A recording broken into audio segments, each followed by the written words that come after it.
가슴에 손을 모시고요. 우리 성안교회는요 성령의 임재가 가득한 교회고요, 성령의 기름 부으심이 충만한 교회입니다. 우리 가정은요 물된 동산 같은 가정이고요, 우리 말하자면 생 같은 가정. 나는요 보배롭고 존귀한 사랑받는 아들. 나는 주 안에서. 여러분 동영상을 어떻게 보셨어요? 여러분 어떤 분이 저에게 보내준 동영상인데 제가 몇 번 반복해서 봤습니다. 너무 좋은 동영상이라 여러분과 함께 나누었습니다. 이 동영상과 비슷한 것이 있는데 우리 생애 최고회라고 하는 영화입니다. 제2차 세계대전 때 해롤드 레셀이라고 하는 청년이 공수부대원으로 전투에 참가했다가 폭탄에 맞아서 두 팔을 다 잃어버렸습니다. 불구가 된 그는 참으로 낙심하고 좌절하면서 하나님 앞에 기도합니다. 하나님, 나는 쓸모없는 사람입니다. 하나님, 나는 쓸모없는 사람입니다. 이렇게 하나님께 원망의 기도를 하는 그의 귀에 분명하게 들렸습니다. 그래도 이런 것보다 얻은 것이 많지 않느냐 하는 하나님의 음성이 그에게 들렸습니다. 레셀이 가만히 생각해 보니까 자기에게는 아직 생명이 있고 두 눈이 있고 두 귀가 있고 두 발이 있습니다. 정말 이런 것보다 있는 것이 아직도 많이 있었습니다. 그래서 레셀은 생각을 바꾸기로 합니다. 생각을 바꾼 후에 그는 의사에게 부탁해서 의수를 만들었습니다. 또 열심히 타이표를 치는 것을 연습을 했습니다. 그래서 자기가 지내온 생활을 잘 정리하여서 최고로 내었습니다. 이것이 인력 베스트셀러가 되었고 영화화 되었던 겁니다. 더욱이 그 영화에서는 자기가 직접 주연과 연출을 맡았습니다. 그는 정말로 크게 성공했고 많은 사람들을 감동을 시켰습니다. 그래서 영화 제목이 우리 생애 최고회입니다. 오늘 기자가 그에게 물었습니다. 당신은 신체적 조건으로 인하여 절망하지 않았습니까? 그는 결연하게 대답합니다. 아닙니다. 나의 육체적인 장애는 도리어 가장 큰 축복이 되었습니다. 여러분은 언제나 잃어버린 것을 계산할 것이 아니라 하나님께로부터 받은 얻은 것을 생각해야 할 것입니다. 그 은혜에 감사하며 그것을 사용할 때에 하나님께서는 이런 것의 열매를 크게 보상해 주십니다. 더 많은 가능성이 그 앞에 열리게 될 것입니다 라고 말했습니다. 여러분, 오늘 우리가 읽은 본문으로 돌아가겠습니다. 본문 서두에 보면은 사사들이 치리하던 때 이렇게 시작이 됩니다. 룻기의 시작은 바로 사사들이 치리하던 때라 이렇게 설명하면서 시작하는데, 혹시 여러분이 가지고 계신 성경에 룻기 바로 앞에 사사기가 있죠. 바로 앞에 사사기가 있는데 21장 25절 마지막 절입니다. 성경을 가지고 계시면 한번 읽어보시도록 하겠습니다. 시작. 그때에 이스라엘의 왕이 없으므로 사람이 각기 자기 소견에 오른 대로 행하였더라. 그 시대는 왕이 없으므로 사람마다 자기 소견대로 자기 마음대로 행했다 이렇게 말합니다. 모든 것이 허락된 시대입니다. 죄도 허락된 시대입니다. 왕이 없는 시대, 곧 이 말은 그 당시에 인간적인 왕이 없었을 뿐만 아니라 그들이 하나님을 왕으로 모시지 않고 살았다는 것을 이야기하는 것입니다. 단순히 왕이 없다는 것이 인간적인 왕이 없는 것이 아니고 그들의 마음 가운데 하나님을 마음의 왕으로 모시고 살지 않았다는 것입니다. 혼돈의 시대요, 제약이 가득한 가득하고 사랑이 식어버린 그런 세대인 것입니다. 오늘 우리가 읽은 본문의 말씀에 보면 엘리멜렉과 나오미, 이 사람들은 에브랏 사람이라고 2절의 말씀에 있습니다. 그 에브라드는 미가서 5장 2절에 보면 베들레헴 에브라다요라는 말씀이 납니다. 바로 베들레헴을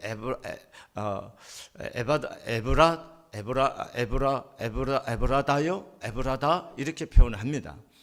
이 동네는 어떤 동네냐 하는 겁니다. 이 동네는 바로 다윗이 태어난 동네요, 예수님이 태어나신 땅입니다. 원래 이 땅은 흉년이 될 만한 그런 땅이 아닙니다. 베들레헴은 이스라엘 나라 가운데서 가장 풍요로운 땅 중에 하나입니다.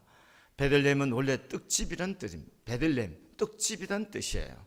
그 다음 에브라다는 풍요로운 수확이란 뜻인 겁니다. 엘리멜렉과 나오미는 수확이 넘치는 떡집에서 살았던 그런 사람들이란 의미인 겁니다. 그런데 수확이 넘치고 풍요로운 그 떡집에 흉년이 들어왔다는 겁니다. 흉년이 찾아왔다는 겁니다. 하나님이 왜 베들레헴, 에브라다에게 왜 흉년을 보내셨는지 모릅니다. 그러나 우리가 성경을 보면은 하나님이 이스라엘 백성들에게 흉년을 맞이하게 할 때 일어나는 현상 몇 가지가 있습니다. 그 첫 번째 현상은 뭐냐 하면은 이스라엘 백성들이 범죄했을 때 하나님께서 그 땅에 흉년을 내릴 때가 있습니다. 사랑하는 교회 여러분, 우리가 사업이 어려워지거나 건강에 이상이 오고 영적인 침체의 늪에 빠지게 될 때에 우리가 하나님 앞에 내가 잘못한 일이 없는가 이것을 살펴보고 자기 자신을 돌이키는 것은 참으로 지혜로운 것이고 또 신앙적인 자세인 겁니다. 어떤 문제가 내게 왔을 때 하나님께서 이 사건을 통해서 나에게 뭘 말씀하고 계시는가, 내가 버려야 할 것이 뭔가, 내가 돌이켜야 할 부분이 어딘가를 이렇게 반응하고 이렇게 살펴보는 것은 굉장히 믿음이요 그게 지혜로운 삶의 자세라는 것입니다. 그것은 바로 하나님께서 우리에게 돌아오라는 사인이기 때문인 겁니다. 두 번째, 우리가 이스라엘 백성들에게 하나님께서 실은 흉년을 주고 문제를 줄 때 일어나는 현상이 뭐냐면 하나님이 훈련하는 방법 중에 하나입니다. 우리를 연단시킬 때, 이스라엘 백성들을 연단시킬 때 하나님께서 환난을 주고 고난을 중에서 이스라엘 백성들을 다스리고 계시는 것을 볼 수가 있습니다. 여러분, 우리에게 고난이 있습니까? 하나님이 지금 그 사람을 다듬고 있는 중이라는 것입니다. 그의 인격과 그의 신앙을 만져주고 있다는 것입니다. 새로운 작품으로 만들어가고 있는 것입니다.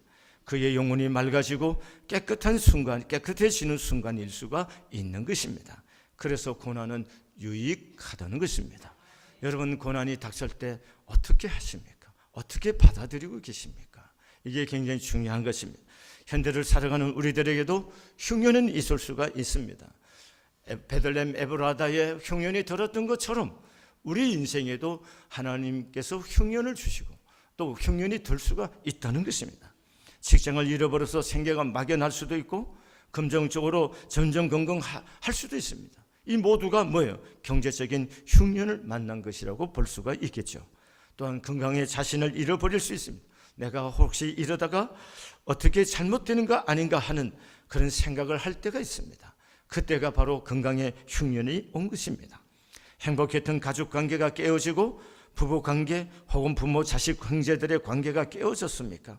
사랑했던 사람과의 관계가 깨어지기도 합니다. 특별히 교회 안에서도 성도들 사이에 또 목사와 교인 사이에서도 이런 관계, 사소한 말다툼이나 의견 차이로 점점 고울이 깊어져 있다면 이것도 인간관계에 흉년이 온 것이라고 볼 수가 있습니다. 그런데 더 무서운 것은 영적인 흉년이라는 것입니다. 다시 말하면 영적인 침체입니다. 하나님에 대한 사랑이 식어져 가고 말씀 읽는 것이 싫고 봉사의 열정이 식어져 가는 것, 첫사랑을 잃어버린 것입니다. 바로 그것이 영적인 흉년이라고 볼 수 있습니다. 분명 하나님 앞에 나와서 기도해야 되는데 기도의 문이 막혀져 버리고 기도가 실증나고 예배를 드려도 기쁨이 없고 감격이 없고 성령의 임재를 경험하지 못하는 그런 예배를 드리고 있다면 바로 우리의 신앙생활에 흉년을 만나게 된 것이란 겁니다. 그런데 문제는 하나님은 그 흉년의 때에 위대하고 놀라운 일을 행한답니다. 흉년이 왔기 때문에 인생이 망가지고 인생이 바닥을 치고 끝나는 것이 아니다는 것입니다. 흉년이 왔는데 하나님께서는 그 흉년을 통해서 새 일을 행하시는 하나님이시다는 겁니다. 여러분, 이사야 45장 3절의 말씀에 보면 내게 흑암 중의 보화와 은밀한 곳에 숨은 재물을 주어서 너를 지명하여 부른 자가 나 여호와 이스라엘 하나님인 줄 알게 하리라 말씀하셨습니다. 하나님은 흑암 중에 일하십니다. 내 인생의 흑암, 내 인생의 어둠 속에 쌓였을 때 하나님은 내 인생 속에 오셔서 일하시는 분입니다. 그렇기 때문에 흑암을 만났을 때, 흉년을 만났을 때 두려워하지 마시기를 바랍니다. 흉년의 때에 너무 낙심하지 마시고 절망하지 마시기를 바랍니다. 왜냐하면 얼마든지 우리의 삶은 새로워질 수 있기 때문인 것입니다. 그런데 문제는 뭐냐 하면은요, 흉년의 때, 그 흑암을 만났을 때 어떻게 반응하느냐에 달려 있다는 것입니다. 우리를 불행하게 만들고 실패하는 것은 사건 그 자체가 아닙니다. 사건에 대한 우리들의 잘못된 해석이라는 겁니다. 잘못된 해석. 지난번에 그래서 제가 야곱을 통해서 말씀을 드렸습니다. 신앙이 뭐냐, 믿음이 뭐냐, 해석이라고 그랬습니다. 아들을 낳습니다. 근데 엄마가 라헬이 난산을 해서 죽어갑니다. 그래서 그 엄마는 이 아들이 의미 없이 자랄 아이를 생각하니까 슬픔의 아들이라, 이렇게 이 아이가 인생이 얼마나 슬플까, 그래서 슬픔의 아들이라 이렇게 베누니라고 지었습니다. 그런데 야곱은, 그 아버지는 엄마가 없는 아이지만 하나님이 그의 오른손이 된다. 그래서 오른손의 아들, 능력의 손, 이런 말로 베냐민이라고 지었습니다. 똑같이 엄마 없는 아들의 인생을 놓고 슬픔으로 보는 사람이 있는가 하면 야곱은 오른손의 아들, 하나님의 오른손이 될 것이라고, 하나님의 오른손이 되어줄 것이라고 해석하고 베냐민을 짓는 것, 이게 믿음이라고. 여러분, 새벽 제가 몇 번 말씀을 들었습니다. 신앙이라는 게 뭘까요? 사건이 왔을 때 해석하는 겁니다. 우리가 사건에 대한 이 해석과 또 사건에 대한 잘못된 반응과 우리의 태도가 문제입니다. 사건 자체가 우리를 넘어뜨리지 못합니다. 그 사건을 해석하고 그 사건에 내가 어떤 반응을 보이고 어떤 태도를 갖고 이 사건을 다루고 있느냐에 따라서 그 흑암과 그 흉년이 도리어 우리 인생의 축복의 디딤돌이 될 수가 있다는 것입니다. 그러므로 우리는 하나님이 살아계심을 믿고 그 살아계신 하나님 앞에 그분을 인정하고, 그리고 그분 앞에서 우리는 신실하고 지혜롭게 그 사건을 해석하고 반응할 수 있는 그런 태도가 우리의 삶을 통해서 하나님이 합력해서 선을 이루시는 하나님의 뜻을 이루어 가게 될 줄로 믿습니다. 여러분, 사무엘하 16장의 말씀에 보면은요, 다윗이 압살롬의 반란을 통해서 맨발로 눈물을 흘리면서 도망을 갑니다. 급히 도망을 갑니다. 그런데 그곳에 어떤 한 지역을 지나갈 때 사울 집안의 시므이라는 사람이 나와서 돌을 던지면서 저주를 퍼붓고 온만 욕을 해가면서 다윗을 모욕을 합니다. 그래서 옆에 있던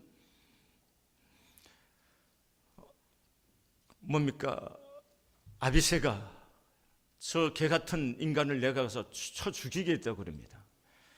다윗이 그렇게 말하는 아비새를 향해서 이렇게 말합니다. 서로의 아들들아, 내가 너희와 무슨 상관이 있느냐?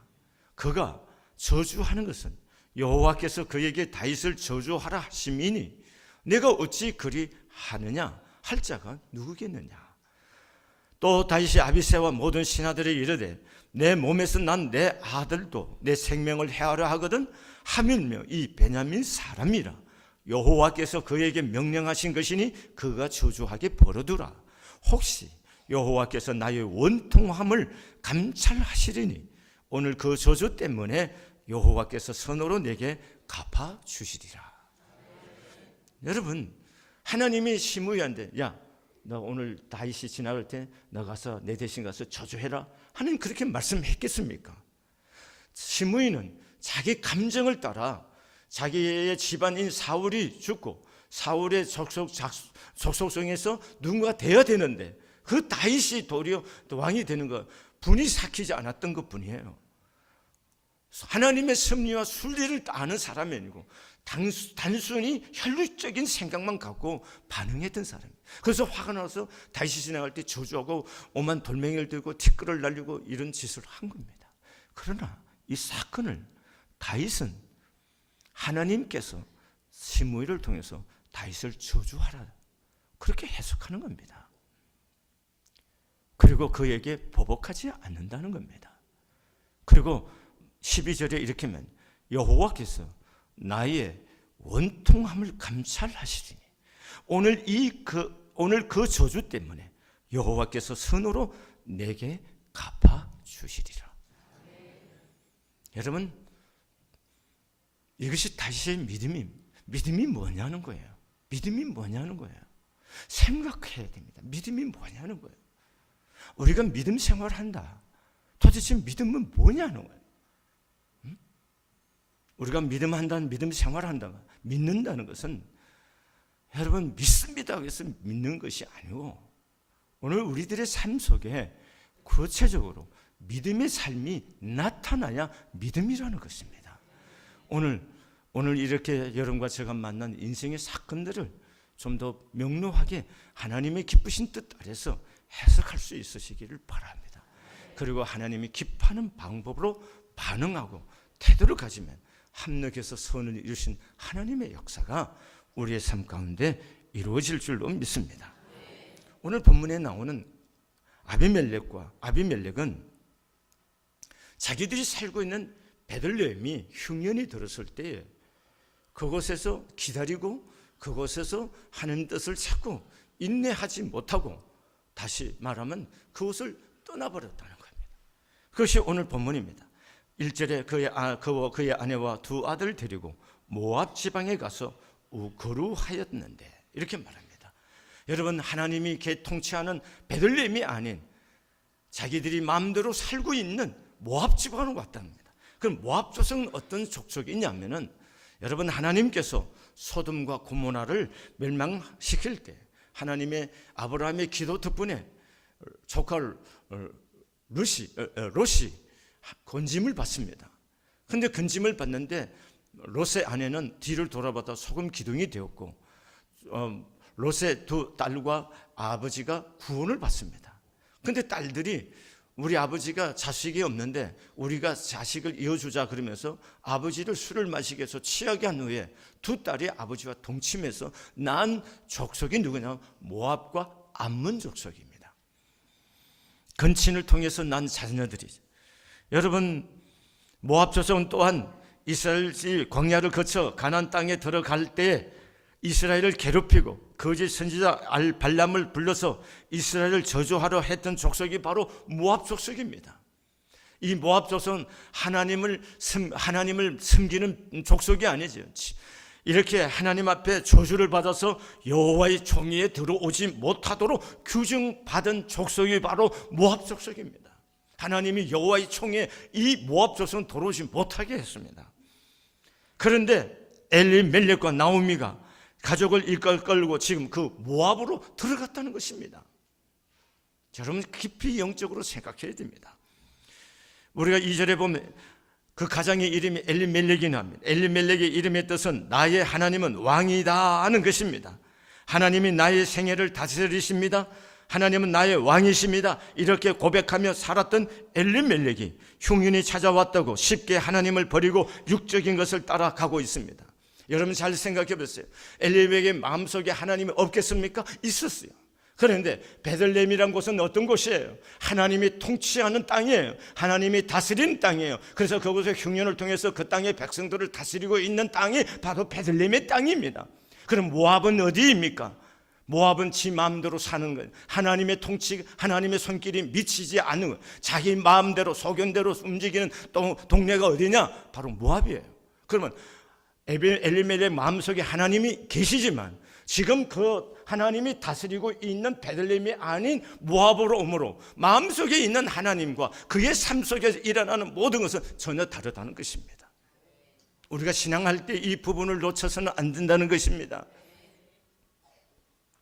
인생의 문제에서 도피하는 것은 근본적인 해결책이 될 수가 없습니다. 흉년 때문에 하나님을 떠난 낯선 땅을 찾아갔던 그 이 가정에 가장인 엘리멜렉과 두 아들이 차례대로 죽습니다. 3절에 엘리멜렉이 죽고 나오미와 그의 두 아들이 남았다는 것입니다.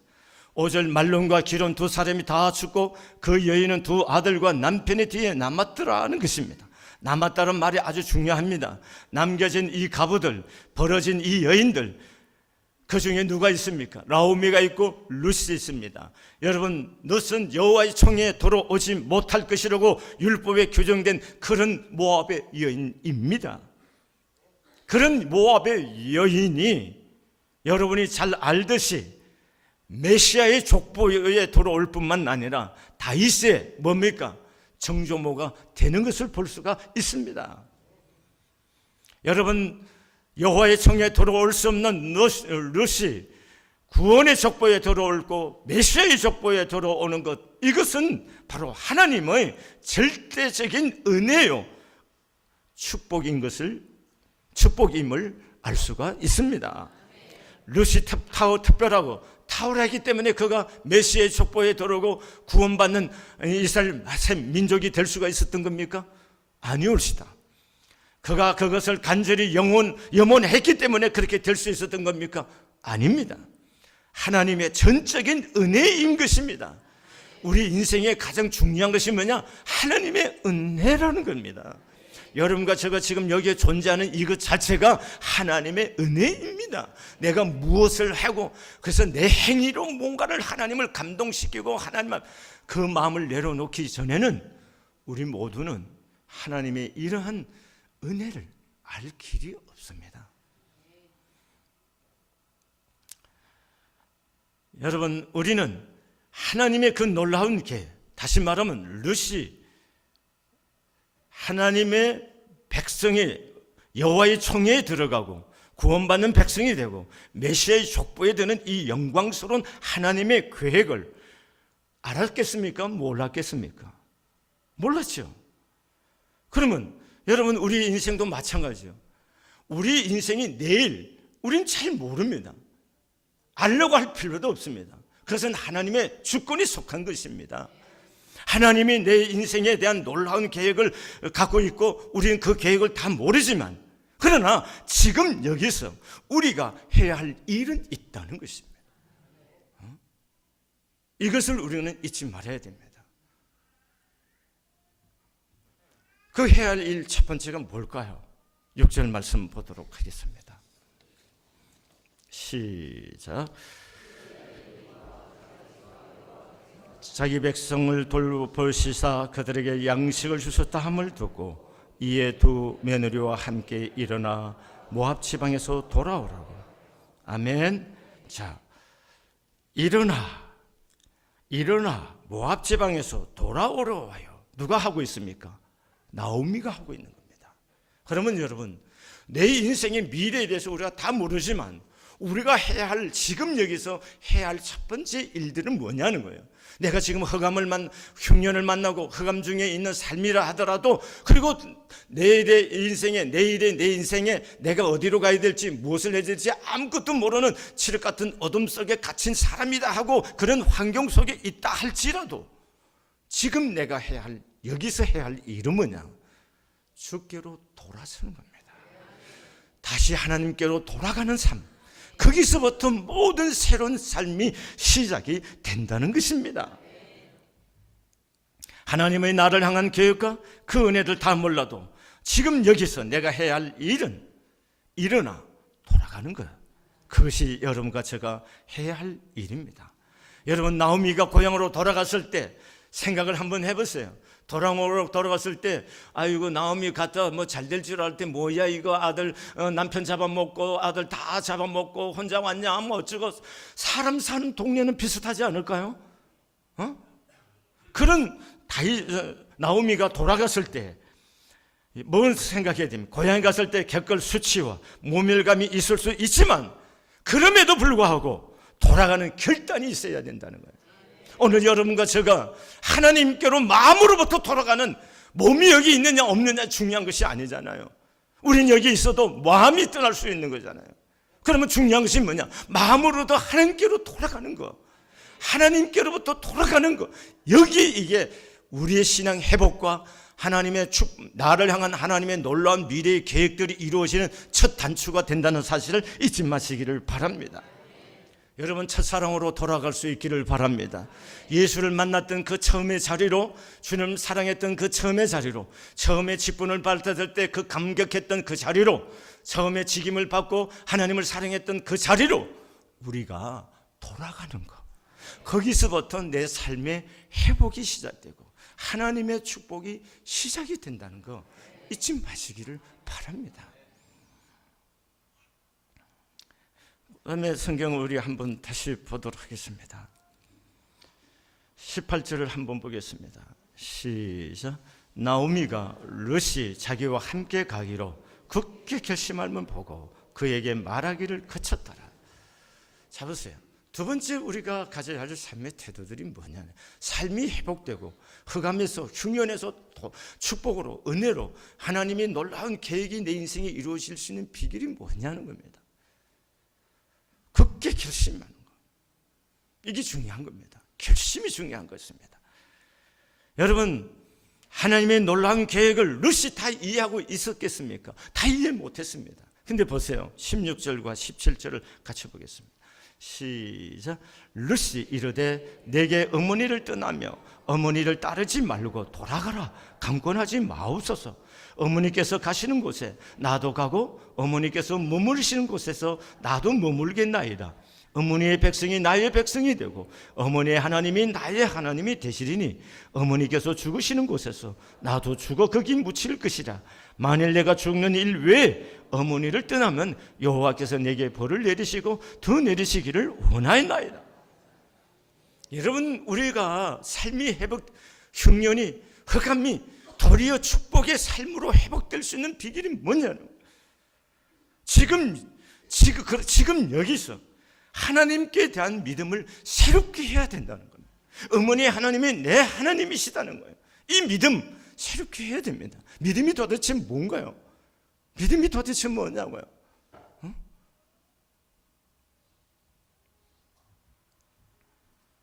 하나님이 살아계심을 믿는 거잖아요. 살아계신 하나님을 믿는 거잖아요. 그 하나님 앞에 나는 떠나지 않아야겠다는 거잖아요. 그 믿음으로 홀로 남겨진 어머니, 홀로 된 사람, 그 어머니를 공개하고 모시겠다는 거, 그것이 룻이 한 일입니다. 룻이 왜 복을 받는 겁니까? 룻이 어떻게 여호와의 성에 들어옵었는 여인이 어떻게 하나님의 총회에 들어올 뿐만 아니라 메시아의 족보에 드는 위대한 한 인물이 될 수가 있겠느냐는, 그것은 살아계신 하나님, 그분을 믿는 믿음이고, 지금 여기에 홀로 남은 어머니를 공개하는데, 자기 인생을 돌보는 것이 아니고 자기 삶이 먼저가 아니고 하나님과 어머니 삶을 우선하는 섬기는 이 섬김이 하나님의 은혜를 입는 것이라는 겁니다.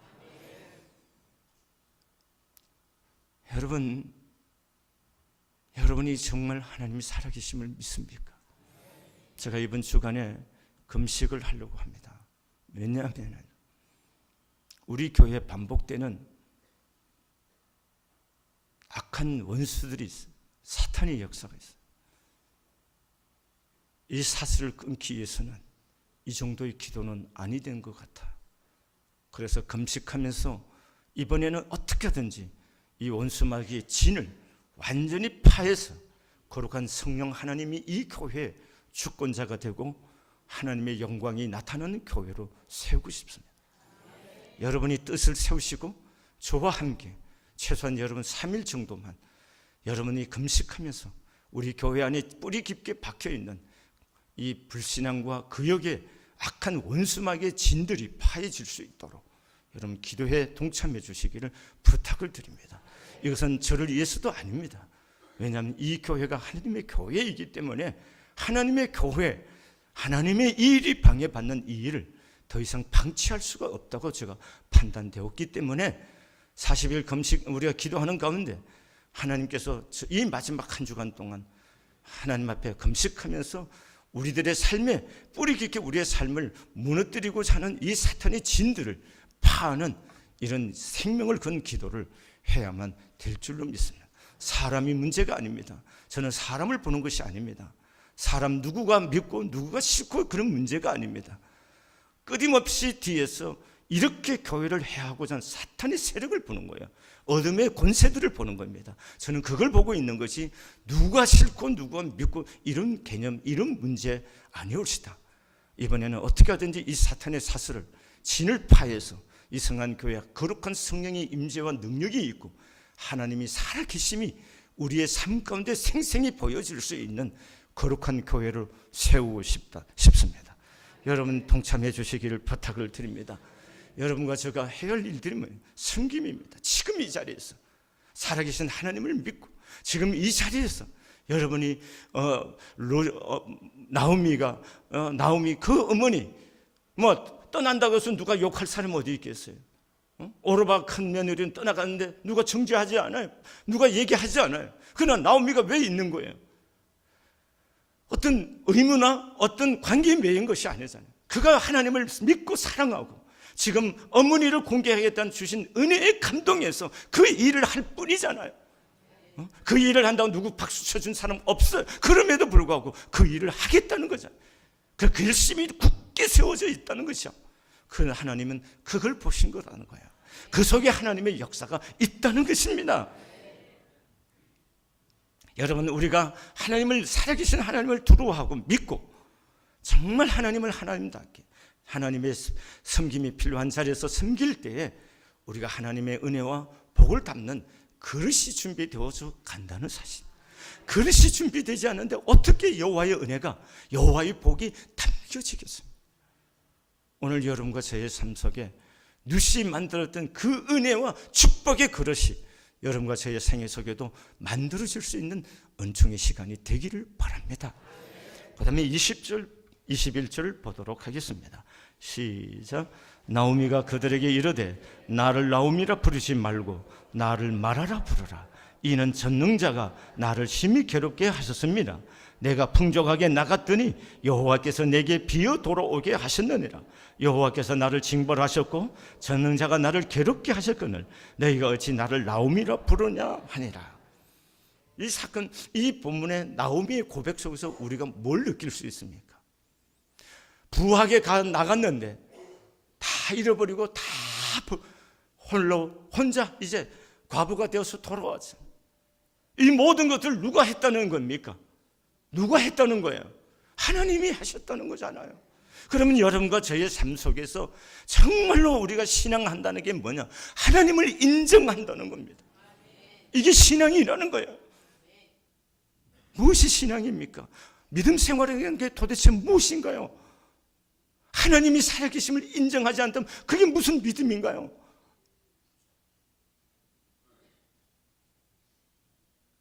내게서 재물이 나갔다, 하나님 주셨다고 보란 말이십니다. 나에게 인간관계 흉년이 있다, 하나님이 나에게 고통을 주셨다고 보란 말이에요. 그러면 하나님이 나에게 무엇을 원하실까? 기도하면서 찾으면 답이 나오는 거란 말이에요. 그러면 회개하면 되는 거예요. 돌이키면 되는 거예요. 그 속에 하나님의 은혜가 있는 거예요. 하나님이 다셔졌다고 왜 못 보시는 거예요? 왜 사람을 향해서 자꾸 얘기하나요? 아니옵니다. 누구 때문에 망했습니까? 아닙니다. 누구 때문에 망하는 것이 아닙니다. 하나님께서 망하게 했다고 보라고요. 그러면 답이 나오는 거예요. 그러면 답이 나오잖아요. 그럼 하나님, 내가 어떻게 해야 되죠? 내가 하나님 앞에 무엇이 잘못되었나요?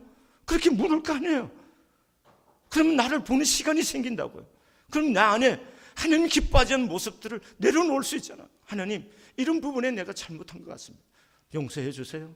이런 부분이 내가 보지 못하고 있었는데 하나님이 기뻐하지 않으시군요. 하나님, 이 부분도 제가 내려놓겠습니다. 이렇게 기도하면은 먼저 오는 은혜와 축복이 뭘까? 내적인 평안이란 말이죠. 하나님의 지혜가 오는 거예요. 왜 우리는 신앙생활하고 교회 생활하고 교회 믿음 생활을 긴 세월 동안 하면서 이렇게 하나님의 다스림 속에 들어가기를 거절하고 있는 거예요. 여러분, 엘리멜렉과 그 가정이 하나님이 다스린 베들레헴을 떠났을 때 그들이 겪었던 건 뭡니까? 다 상실했던 겁니다.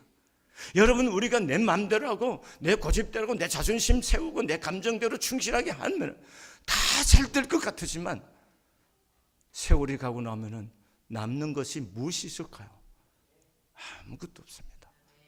우리가 하나님 앞에 다스림을 받고 다스림 받는 순간이 힘들고 마음이 어렵고 자존심도 구겨지고 상처가 될 수도 있고 힘겹지만 그것을 견디고 나면은 하나님의 위로가 오고 하나님의 평안이 오고 하나님의 계획하신 내가 알지 못하는 하나님의 뜻이 우리 안에 이루어져 간다는 것입니다.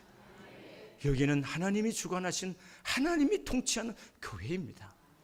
여러분, 이 교회가 김철은 목사의 이게 내 사업이 아니라고요. 내 목회를 저도 계속해서 기도를 합니다. 이게 내 목회인가? 내 목회를 하고 있는 건가? 그래서 사람들을 동원해갖고 내가 내 이름을 내고 빛나고 그런 거라면 저는 그만두고 싶어요. 저도 요즘도 기도합니다. 내가 내 사업, 내 명예, 내 뭔가 얻고 싶어서 목회한다면 이걸 그만두고 하고 싶지 않아요. 이곳은 하나님의 일이 이루어지도록 여러분과 저는 목사로, 장로로, 권사로, 안수집사로 여러 모습으로 직임과 직책을 통해서 부르심을 받고 이게 하나님의 일, 하나님의 일이 곧 내 일로 우리가 여기를 하나님을 섬기고 있는 거예요. 이걸 잊어서는 안 된다는 겁니다. 그러므로 여러분도 저도 이 하나님 안에서 다스려져 갈 때 그게 믿음이고 그 속에서 우리 인격과 신앙이 성숙해져 가고 그 속에서 하나님이 하신 일을 우리가 볼 수가 있다는 것입니다. 오늘 나오미 고백처럼 하나님이 나의 모든 것을 주관하셨다.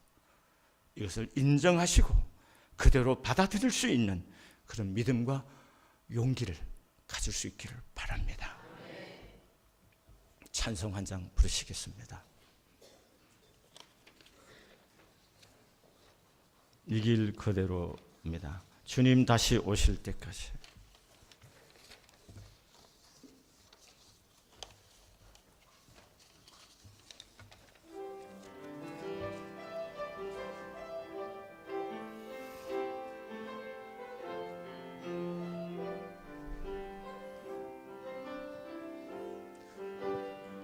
주님 다시 오실 때까지 나는